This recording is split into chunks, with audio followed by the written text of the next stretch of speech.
সাতক্ষীরা, খুলনা ও যশোরের প্রায় ৪০টি গ্রামে সৃষ্টি হয়েছে স্থায়ী জলাবদ্ধতা। প্রায় ৩ মাস ধরে পানিবন্দী এসব অঞ্চলের লক্ষাধিক মানুষ। অতিবৃষ্টিতে তলিয়ে গেছে মাছের ঘের ও ফসলের ক্ষেত। সাতক্ষীরা প্রতিনিধি রামকৃষ্ণ চক্রবর্তীর রিপোর্ট, জানাচ্ছেন সাকিব আল হাসান। গত জুন মাসের মাঝামাঝিতে অতিবৃষ্টিতে প্লাবিত হয় সাতক্ষীরা, খুলনা ও যশোরের শিরাশুনি, সুভাষিনী, লাউতড়া, বাদুড়িয়া, হিজলঢাঙ্গা, হাড়িয়াগোপ ও পদচাক্রসহ প্রায় ৪০টি গ্রাম।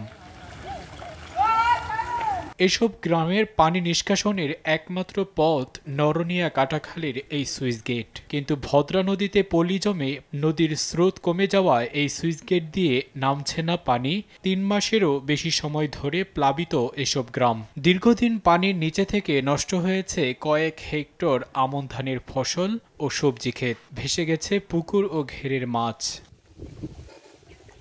ভদ্রা নদীর পুনঃখনন ও নরনিয়া কাটাখাল সংস্কারের দাবি এলাকাবাসীর। নরনিয়া গ্রামতে যে সুইচ খাল আছে, সে খাল থেকে মূলত নিষ্কাশন হয়, কিন্তু খালেতে পলিতে এমন নাব্যতা না থাকায় এই অঞ্চলের এই পানি জলমগ্ন অবস্থাটা তৈরি হয়েছে।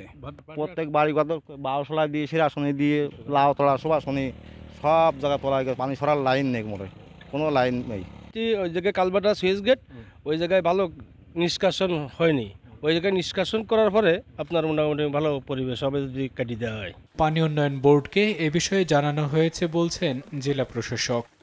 আমি পানি উন্নয়ন বোর্ডকে বলেছি তারা যেন যে কী কারণে জলাবদ্ধ হচ্ছে, এখানে আসলে এই পানিটা কোন থেকে আমরা অপসারণ করতে পারি তার জন্য যেন তড়িৎ পদক্ষেপ গ্রহণ করে। আমি গতকালকেই শুনেছি যে এখানে বেশ কিছু এলাকা মনে হয় করছে। এগুলি পুরোটাই কিন্তু আসলে আমরা ম্যানমেড, এটা কিন্তু ন্যাচারাল কোনো বিষয় না। সাকিব আল হাসান, RTV।